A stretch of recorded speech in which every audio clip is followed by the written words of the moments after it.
Welcome to Philly Tech Connect podcast, where Philly's tech minds meet. CEOs, developers, dreamers. This is your space. Each week we explore the journeys of tech innovators.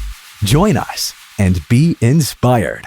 Hey everyone, Dave here with another episode of the Philly Tech Connect podcast. Today I'm speaking with Logan Fields, a visionary entrepreneur and tech innovator, renowned for his pioneering work in the digital landscape. As the founder of App Guys in 2014, Logan embarked on a transformative journey that propelled the company to remarkable heights, including a powerhouse team of over 30 professionals that consistently deliver cutting-edge software solutions to a diverse clientele. Logan, how you doing? I'm pretty good, man. How are you? I'm doing well. Thank you for being on the show. I'm curious, to learn a little more about your journey with App Guys, which, if I'm not mistaken, is already celebrating 10 years, so congratulations on that. Tell me a little bit about your background and how you got in the space. Sure. Yeah. So, we started 10 years ago, right? And I had started my own app.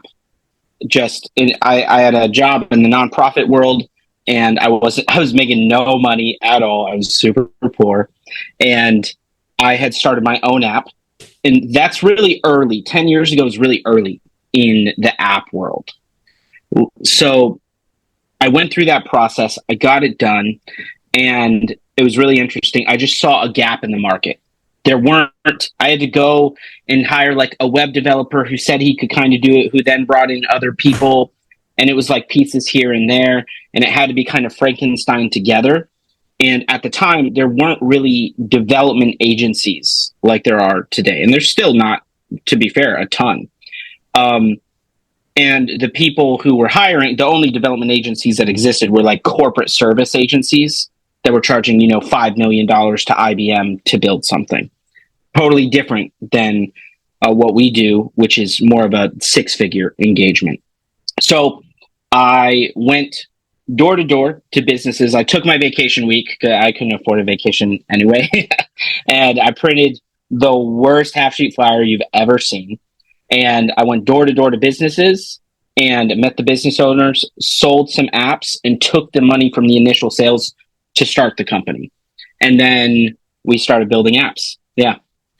Awesome, man. Yeah, it's cool. I started my first software business in 2014 as well, and it's cool. Only 10 years ago, but it was just a very different time. Like there just weren't many like SaaS apps. There were still a number of like desktop apps kind of out there, and then just in general there weren't like as many apps. Period. Whereas nowadays it just feels like a little overwhelming how many apps there are, and just like how much that space has grown.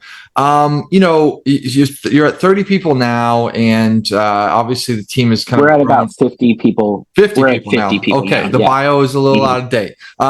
Even better. Yeah. What has it been like growing the team? What have been kind of the milestones in terms of the company, like that sort of the organizational structure that you've passed through, like along the way? What types of challenges? So, yeah, growing a team from 0 to 50 is interesting, but also the technology has changed so massively in 10 years also. So it's been a lot of challenges getting through that. We've had to learn how to be good at design, how to be good at front-end code, back-end code, system architecture, project planning. So it's been really interesting. Some of the biggest challenges were learning how much to charge. That was one of the first ones because we started kind of cheap. I was also new to business and I didn't understand that being cheap is a fucking dumb strategy. It is. You should be the most expensive. Like if you're a service agency, you 100% should be the most expensive, or you're fighting an uphill battle. Like you're completely disadvantaged. So once we figured that out and we stopped charging first it was like $10,000, then it was like eventually $50,000. Once we started charging like $200,000, it was like, oh, okay, now we can actually properly service the project. We can staff it. We can pay the high paid people that need to get paid, and we can pool out appropriate amounts of gross and net margin. So that was one of the big things, is understanding that. And I would say this, by the way, for anybody that's in a service agency, so marketing or development, you should be expensive. Now, we are one of the most expensive options. That's by design, but you also have to be able to justify that, right? Like, you can't just charge a high price. You have to be actually excellent at what you do. So that was one, is learning how much to charge, and then how to charge, like the finances of it, how to invoice, all of that, and not doing like net 90s and stuff like that just really slaps your business in the head. You know what I mean? So those are like some of the technical things on the finance side. And then on the actual development side, finding developers that have a critical mass of skill isn't hard. That's not the hard part. The hard part is being good at design, and the hardest part of software development is project management. And it is also the most important part. So now we have, and it's taken time, we are like processes and systems is our religion. So we have everything SOP'd like crazy. It also allows us to run fast, by the way. So once we got good at project management, we started to be able to move fast. So now we're building apps in 100 days or less.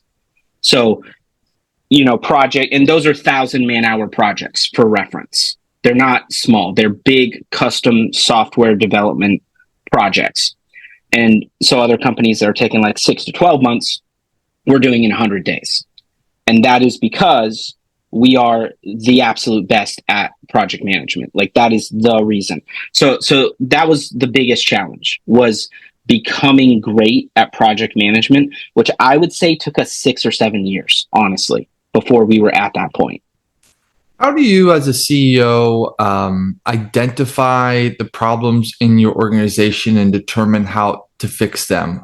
Is it through customer feedback? Is it through, just experiencing it yourself? Maybe try to do some things internally. And then, is it just, hey, I'm going to come up with this project management process or system that I think is good? Or are you relying on communities, mentors, coaches, consultants? How do you kind of go about it?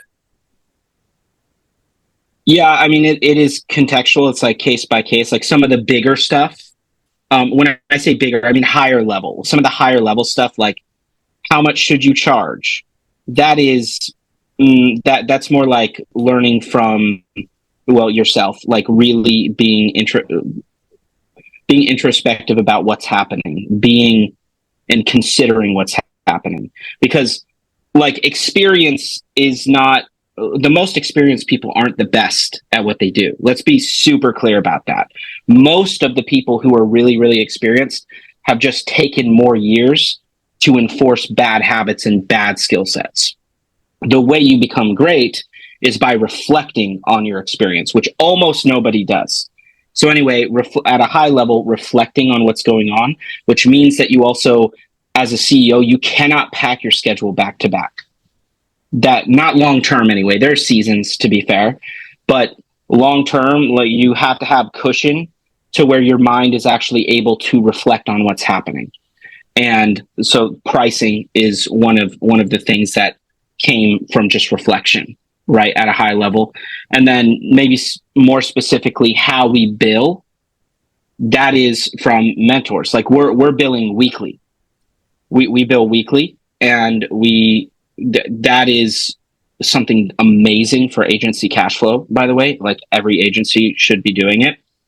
And that's from mentors. Most things, though, like what makes us great at project management is the fact that we have feedback loops built in. So we're building sprints, right, which are 10-day sprints, 2-week sprints, and so 10 business days. Yeah. And through that, every week, the client is seeing new work, right? Which is a bit unique. It depends on the situation, but a lot of developers, they're making you wait quite a while, sometimes to the very end, to see anything substantial. And then the owner goes, "Oh no, what is this?" What you want is you want to hit feedback loops as often as possible, internally and externally, without over SOPing everything. That's also, you don't want to have so many SOPs that you can't even follow them. That's the thing. But so weekly, we're having client check-ins, and we're client deliverables too, and they're testing stuff and all of that. So the problems that we're running into are typically, say, 2%, 5% problems. They're not 90% problems, right? So we're able to pivot as we go. So you just want to build in your business feedback loops. And that's how you can be proactive and avoid problems. And then you're also not able to just correct the deliverable, but you're able to keep correcting and perfecting your processes too. Nice. Technology development is a space that's like changing rapidly, maybe even more so today than ever before. With 50 people on the staff, you're going to have some people that their skill sets maybe are no longer in demand the way they were before.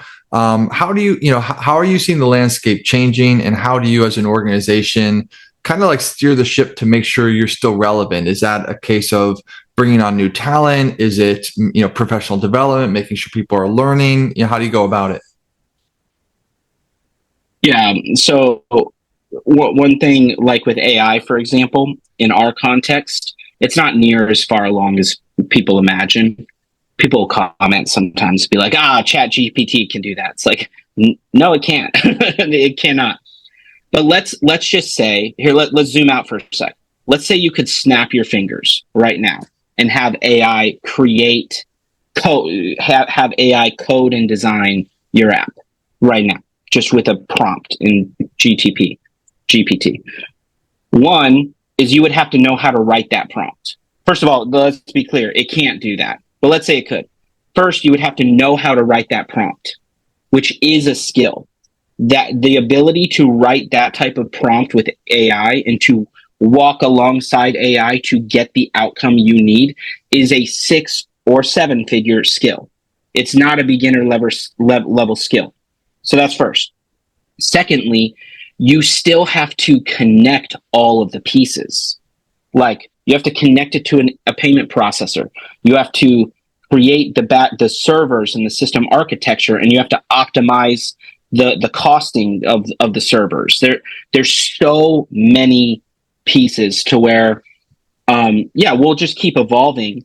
And eventually, if AI can do all of the coding and all of the design and stuff, we would essentially become consultants and project managers and like back-end support, which I'm not worried about. We would still charge 6 figures for that. Now, to answer your question of like, do we wind up having to churn out people? Not yet. AI and other tools are not far along, not enough yet to where that's necessary. Now, that said, we're doing super custom stuff, okay? So we're not doing low code stuff. So if somebody comes to us with a solution that can be built on like bubble.io, I tell them to go to bubble.io and hire a Bubble developer for that. We're doing the big super custom stuff. So as low code gets better, then maybe the threshold of the projects that we're taking is evolving, but not much, man, not yet. We're probably a few years away from that being a major thing. Interesting. For people that are, want to know more about you, the App Guys, where should they go? How should they get in touch? Okay, yeah, go to theappguys.com. And you can also see a lot of good content, educational stuff about tech and being an app owner on my Instagram at Logan the App Guy. Thanks so much for being on the show, Logan. I appreciate it. Thanks, man. That's all for today's episode of Philly Tech Connect. Join our community at phillytechentrepreneurs.com. Special thanks to our sponsor, shortlist.io, a digital marketing agency specializing in top-notch link building, content strategy, and web design. Stay innovative, Philly, and see you next time on Philly Tech Connect.